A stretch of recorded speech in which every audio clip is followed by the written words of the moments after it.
Welcome to BSSK Radio. I'm your host, Onomi Shoro. This show is all about you, your music, your voice, your stories. In these series of interviews, we're talking to people who've left their native lands and moved to another country to teach English. Tonight's guest is Drew Dobz. Did I pronounce your name correctly? Correct enough. Usually I would say it's Doblinger, but Doblinger is cool too. All right, just the British pronunciation. Otherwise known as Drew Dobz. That's right. Hello, Drew. How you doing? Can you tell us a little bit about yourself, please? I can.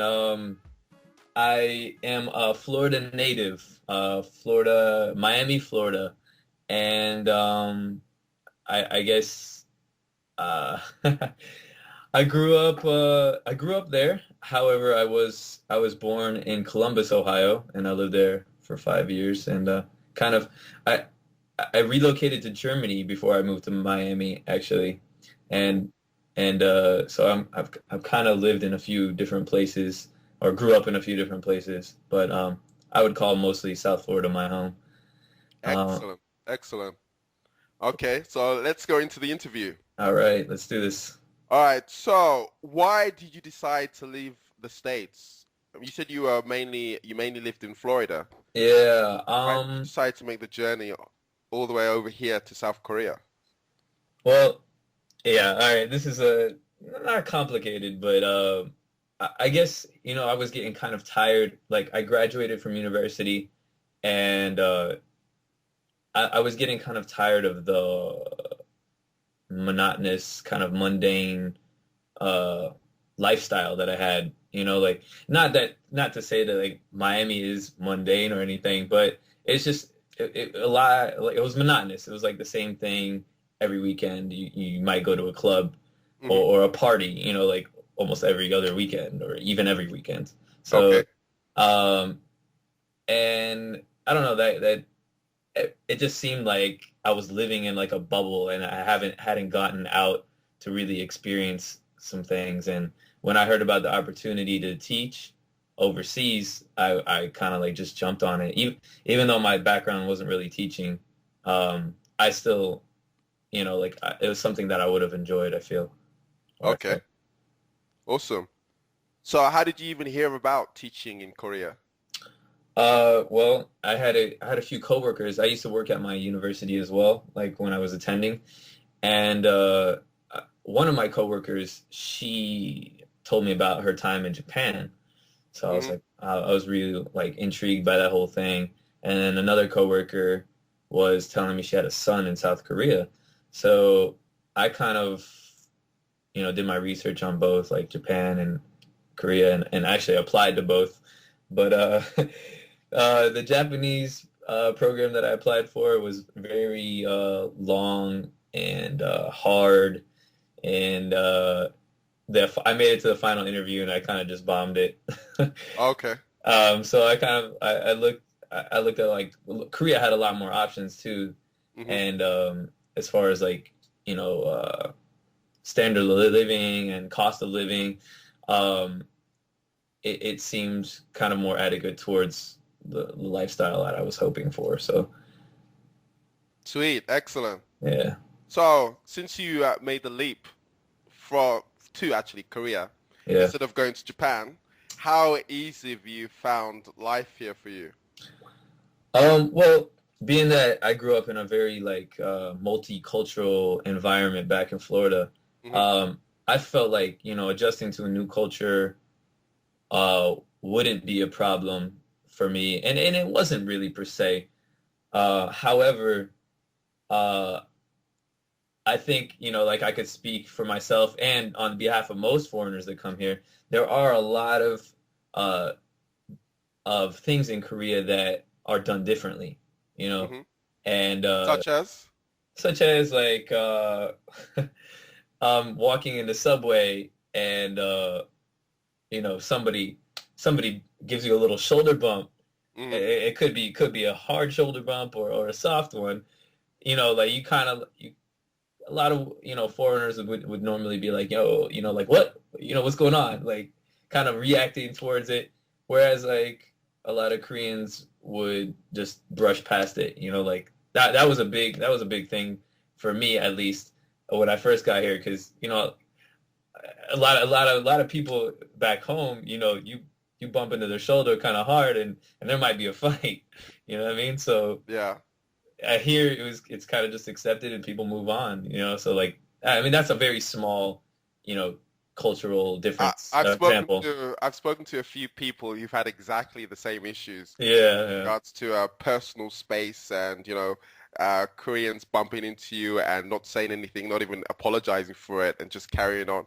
Especially Ajimas and the older generation. Yeah, the older Generally, generation. yeah. And that also like segues into like a whole nother like thinking of like the older generation. Like I feel like, you know, like we're teaching here right now, we're kind of making a difference in the future generation, you know, like kind of opening up their mind. But a lot of the older generation is still like very stuck in a certain way, Hmm. and you know it's a bit frustrating at times, like certain aspects of life, I guess. Fair enough. Yeah. Okay. You said that you didn't actually have a teaching background. What were you doing in Florida before you actually came over here? Well, I graduated. I, I don't even I don't even know why I kind of just uh, did this degree because I guess I had so many other interests. For example, you know, music was like one of my biggest interests, and I kind of didn't really pursue it the way I should have or the way I wanted to. And I ended up double majoring in business management and international business. And so Awesome. like yeah, I got the degrees and I was kind of like, well, what do I do now? And what I ended up doing was I got this part-time management job at a YMCA gym, and then I Why also did you say a YMCA gym? yes, YMCA gym. Oh, well, I don't really know much about those gyms, but it does kind of remind me of a song. Yeah, it was actually it's more it's very like community oriented like gym, like it's kind of like made for families and their children to go to. Like they have like the second floor was all like workout equipment. First floor was like they had two basketball courts there and like a pool, and it was really nice building and in a very nice area. So I enjoyed working there, but I also was kind of doing something that I really enjoyed as well, and that was promoting uh, movies actually. And I was working for this advertising company in South Florida, and I eventually I became a paid intern for Universal Pictures, and I was doing some of their movies like The Hulk, The Incredible Hulk, Hellboy 2, Hmm. The Mummy. You know, like I worked on a few of those movies, and it was really fun. Okay, Um, when you say you're promoting, what exactly were you doing? well, I would I would set up like different promotional uh like events in the South Florida area for the movies. Like for example, like premieres when the movie premieres, like before they would come out, Hmm. they we would premiere them like in certain areas of South Florida, and you know like I would have to set that up and even go to the premieres and kind of like you know speak to the audience, you know, like hey, this is blah blah blah blah, you know, I'm from Universal Pictures and I hope you enjoy the movie. Then you know like after I would have to take like kind of like commentary. It was kind of like a report that I had to send back to the studio, kind of feedback and like demographic kind of thing. And I really enjoyed it, but unfortunately at the time, I think the economy was not great. So like finding a job in that field was a bit tough, like a full-time job. Okay, fair enough. Yeah. So now that you've been in Korea for a while, actually, how long have you been here for? Just about 3 years now. 3 years. Wow. I thought Yeah. you were going to say something like under a year or something. Uh, 3 years. Wow. Okay. What kind of interests do you have here apart from teaching? Well, You're in Busan, right? yeah, I'm in Busan. The the wonderful thing about Busan is that we got the beach. So Yeah, I'm down there very soon. yeah, good. Yeah, going back to Busan, I should say. It's good. I'm sure you miss it. I do very much. But yeah, going to the beach and hanging out with friends is always a great time. I love sports too. I grew up with sports and basketball, soccer. I really enjoy playing here as well. Like I have a group of friends that I play with sometimes, and also of course music. And I'm a big movie guy too. I like watching movies and reading books when I have the chance. Awesome. Tell us about your music. I've got to let the listeners know that I heard a couple of, I don't know if I should call you Andrew or Drew. Which one do you prefer?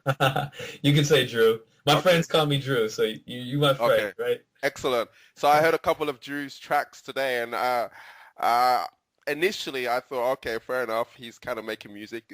Let me take a listen. I wasn't really expecting too much, but I have to say I was blown away by them. They're really, really high quality stuff, man. They're really good. Appreciate that. Yeah, I kind of felt that you were thinking that too. Like I guess that's most people's thinking. Like when they're like, oh, here's a new music, listen to it. Like their expectations are not very high because it's like, especially for hip hop, like I feel like everybody wants to be a rapper, like nobody really tries to make themselves distinguished. They just, or maybe people do try to make themselves distinguished, but kind of don't do a good job at it, And I don't know, like I know for me personally, when I'm like, oh, when my friend is like, oh, here's a new hip hop track, I'm like, oh boy, what is this going to be? Mm-hmm. So I can imagine how you felt when you were about to listen to mine. Did you actually produce that music here, or did you do it in Florida? How did it come about? We're about to play that track, one of Drew's tracks for our listeners to hear. But just tell us a little bit of the history behind the first track. Okay. Well, actually, everything started here. I got equipment sent to me. I'm telling you, this is something I've been wanting to do since I was like out of high school, before even high school. And I just never, I guess, had the money or the confidence to do it. Mm-hmm. And as soon as I lived in Seoul for 2 years, and as soon as I moved to Busan, mm-hmm. I had this equipment sent to me, and I went to work right away. And the first project that I started on was this compilation called K-pop to hip hop, and that's you heard 2 songs off of that compilation. And basically, like, what it is, I didn't create the actual music. Mm-hmm. I took K-pop songs, like actual K-pop songs, and took almost all the words out, mm-hmm. and just made an entirely new song, but based off the theme of that the same song. Like, for example, the Wonder Girls song, which was the So Hot song, that they have a song called So Hot, and I just put my spin on it, like kind of like they're talking about how they're so hot, blah, blah, blah, blah, blah. And I'm kind of like, I'm talking about how I'm so hot, like kind of recognize my hotness at the same time. And same goes for the other song. The other song is a track by 21, the group 21. Mm-hmm. And have you heard of them? Yes, I have. Yeah. They sing a song called I Don't Care. And what I heard this remix to I Don't Care, this reggae remix. So when I heard the reggae remix, I was like, wow, that'd be a cool instrumental. And sure enough, I got a hold of the instrumental, and I decided to call the song I Don't Care Either, like rapping from the guy's perspective, like, the girls making it seem like it's all the guys' fault all the time, mm-hmm. like, so it's like I had to kind of like just almost like a rebuttal, if you will. Like, not all of my K-pop songs are like that, but it just so happens that a few of them were. Excellent. Well, let's go into that track now. Let's hear that track. Okay. I Don't Care Either. Here we go. All right. Drew Dobz. Listen. What have I done? What do you do? And this isn't fun. Why do we do this? Trading our words like knives on our backs, accusing each other despite all the facts. We used to be lovers, what happened to that? Could it be because the attraction has passed? Or could it be just because you live in the past? You can forget or forgive all my acts. I wonder how you could be so cold. You play with my heart like a Wii remote, shaking it, punching it, pulling it, smashing it. You hit that a low when I prove that I'm passionate. Maybe it's because if I lose you I'm lacking this feeling that makes me feel so immaculate. Fully aware you think you don't care, but I know you do. I'm thinking you're scared, you're overwhelmed and underprepared to deal with my shit. It wasn't so fair, but you can deny that there's love in the air, so don't say goodbye, just say you care. I used to think about how we could work it out, but now we only seem to scream and shout, girl. Cause every time we fight, you say you need to up and go, so I don't care. No, no, I don't care. No, no, no, no. I used to think about how we could work it out, but now we only seem to scream and shout, girl. Cause every time we fight, you say you need to up and go, so I don't care. No, no, I don't care. Yup, no, here we go, no, now one no, time. no. Yo, you thinking all these years I learned to take an effort message since the art of subtlety, girl. You never did perfect it, you ain't ready, well, you really should have said it, but your mind and body different every time I got better. And you know I love your soul, so I always did you solid, always saved the day. I was Popeye and you were my olive, but this right here, I don't know what you would call it, a love and hate relation. Some say more hate than it was loving, but to actually describe a woman of your moral standing, I would really have to spell it B-I-T-C-H. Get it? We used to think about how we could work it out, but now we only seem to scream and shout, girl. Cause every time we fight, you say you need to up and go, so I don't care. No, no, I don't care. No, no, no, no. I used to think about how we could work it out, but now we only seem to scream and shout, girl. Cause every time we fight, you say you need to up and go, so I don't care. No, no, I don't care. No, no. All on my pleading, still you believe in what is this treason? I can't believe it. What is the reason? You think that I cheated? How could you possibly think that I'm free? Okay, so I flirt and I can't be a jerk, and maybe I lied to deny you the hurt. See through my eyes, if we try we could work. We can be right if we try to endure, but if you don't want, just tell me up front. Cause the last thing I wanna do is look like a punk. I was a believer, but never a cheater. But since you don't care, well then I don't care either.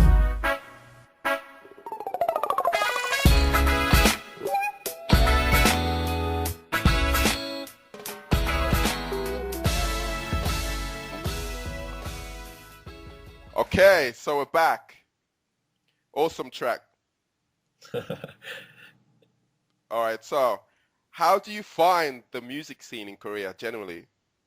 Well, you talking with foreigners or like the Korean scene, the Korean scene, Korean music. Okay. Well, I love it actually. You love K-pop? It's kind of like a guilty pleasure, and it's not just K-pop though. Like I've actually heard a lot of bands like some rock bands, some hip hop bands, and like my Korean level maybe is not like on par with like actual Korean people or other people who've studied Korean, but like I catch bits and pieces, and like I feel like there's a lot of talent like in the Korean music scene. Like I don't know, like you have your K-pop bands like the Wonder Girls and 21 and yeah, that's what I'm kind of really referring to with like a bit of shock and horror. Yeah, you said that you like K-pop. In regards to like the hip hop artists and the rock artists, yeah, there's some phenomenal talent here. Yeah, exactly. Like I mean, the K-pop is cool. Like, and I guess everybody can only take it in certain doses. Mm-hmm. And I wouldn't say like I listen to a lot of it. But when I do, I enjoy it. But I would much rather be listening to like Drunken Tiger or or something like that. Some people like that. Yeah, Drunken Tiger's awesome. Yeah, he's like the Jay-Z of Korea. Yeah, and his wife's pretty good as well. Yeah, she's like the Beyonce of Korea. And they have a baby too, man. So it's like the whole package. Yep. Excellent. Do you have any particular funny stories of your time here in Korea?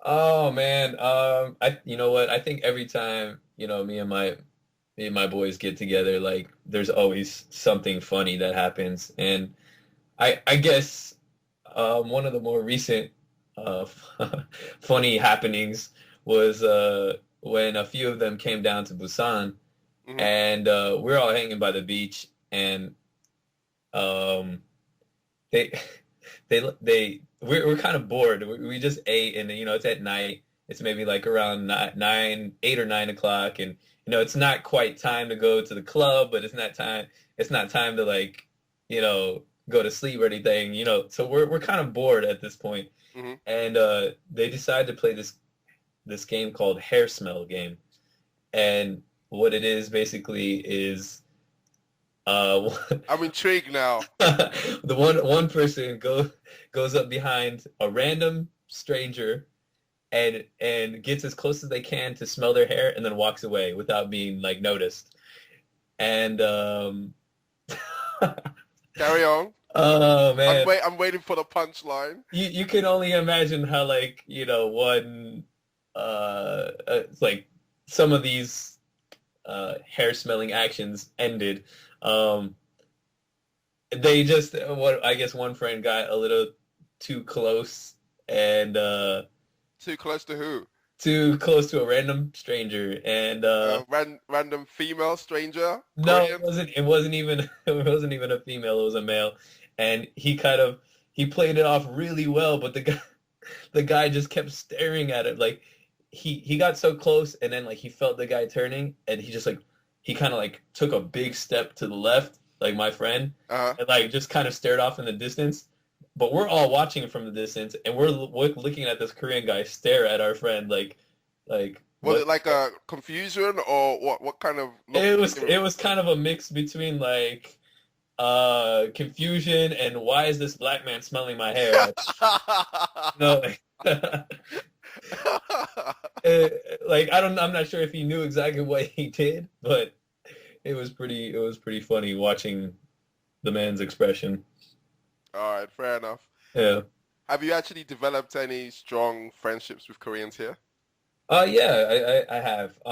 And I, like being that, uh, as a foreigner, like I feel sometimes it's hard to make friendships with Koreans, like, because with foreigners, like we understand each other, we're all in another country, we get along almost right away. But with Koreans, I find that, it's not hard to make friendships, but it's kind of hard to make good friendships, like, like those lasting kind. Hmm. And I think, it may be due to the fact of cultural differences or I don't know, what have you. But I've found it a little tough to make good friendships with, Korean people. But that's not to say that I don't have any. I do have some great Korean friends, and that I really appreciate having. Excellent, excellent. Can you just tell our audience what your cultural background is? Because I've been speaking to a lot of people during these interviews who are African Americans or Black British people who have come to Korea with maybe a preconceived idea of how they would be treated, and just getting their responses in regards to actually how they have been treated whilst they've been here. And a lot of them have had some really heartwarming stories. But I just wanted to know, what is your experience? Well, first off, my background, cultural background is I'm Persian, Mexican, and white. So, and Wow. when I say white, I'm not even really sure like what exact country. Yeah, so I just say white, Mhm. and That's um, combinations. That's maybe European, Persian, and Mexican. yeah, Oh, cool. yeah, and as far as like like how I've been treated here, it's been good. I mean, like I can't really say that aside from a couple drunken ajashis, like Mhm. I haven't really been antagonized by any part of the culture. Like like a lot of people, you know whether they're happy to see a foreigner or happy to see a handsome guy, like I'm not sure, like I've been treated pretty well though, like I'd have to say. And I occasionally get some freebies when I go to the bakery or local marts. Cool, nice. It's always nice when you get a freebie, especially if it's something you want. Exactly. Cool, excellent. Okay, where can we hear some more of your music? If there's any people, I'm sure there's going to be a lot of people who actually like your music and want to hear more. Where can they check out more of your stuff? Well, right now the only medium that I have, there's two mediums. There's my Reverb Nation page, and there is my Facebook page, which I have two separate accounts. Like one is under my actual government name, and the other one is under Drew Dobz. So if you can search on Facebook and just put in Drew Dobz with a Z, and you'll find my Facebook page. And the Reverb Nation page is basically reverbnation.com/Drew Dobz. So awesome. Those are the only two mediums that I have right now. I'm planning on putting it on more websites, I guess, and making it more available. YouTube too. And I'm sure Drew's going to give us some more tracks so we can put it on BSSK Radio and people can check out more of your tracks there as well. Of course, anytime. Awesome. I do have some originals too, like not just the K-pop stuff, so good. More to enjoy. We look forward to hearing them. Okay, as we're about to just end this interview, is there any advice you would give to any potential teachers thinking about coming to teach here in Korea? Definitely dive into the experience with confidence and an open mind, and you'll kind of just try to immerse yourself in the culture instead of kind of living separately from it. Because I found once you do that, it makes everything so much easier. Like if you try to learn the language, if you hang out with Korean people, like you understand more, and it just makes for a better time. Awesome. All right, can you tell us the last track that you selected for us to play? The last track is called "So Hot" remix with me and the Wonder Girls. All right. They don't know. They don't know about it yet, but yeah. Maybe soon. Maybe soon. Hopefully soon. Awesome. Okay, thank you so much, Drew. All right, thank you. Here's the track. Bye-bye, everyone. Peace. JYP and the Wonder Girls introducing Drew Dobz. Make your ladies go.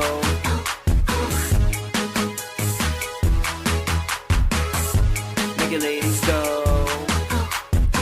왜냐면 내가 너무 with a little itty bitty swag that I got, I slowly approach you with the baddest of thoughts, staring at your clothes while I imagine them off. Give you a slight wink while I'm grabbing my dot, just to make sure that my swagger is caught. Your drunk ass friends just laugh as they watch me roll on up. Tip my moja, she says I go chinchachoa. You make me so hot, chinchatoa. Bust from this lust, I might get hungover. Punch drunk love, but I think I'm sober. There's no rush, but quick, come closer. Her body's heat got me weak, so properly she just might beat my monstrosity. Then how can I possibly stop this freak climbing on top of me and give it to me properly?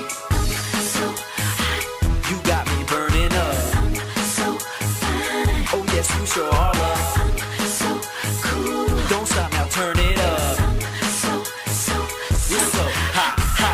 I know you know that you are hot. But let me show you what I got. I'll tell you exactly what I think. You'll be mine with or without a drink. Classic tale, a boy meets girl, boy needs tail, so the boy needs her. The boy is me and that girl is you. Don't toy with me, cause I'm sure of you. The way you make your body drop, or the way you wrap your lips around a lollipop got me shocked. My jaw drops, and no worries, I don't just talk the talk, I also walk the walk. You got me burning up. I'm so fine. Oh yes, you sure are. I'm so cool. Don't stop now, turn it up. I'm so you're so hot. You got me burning up. I'm so fine. Oh yes, you sure are. I'm so cool. Don't stop now, turn it up. I'm so you're so hot.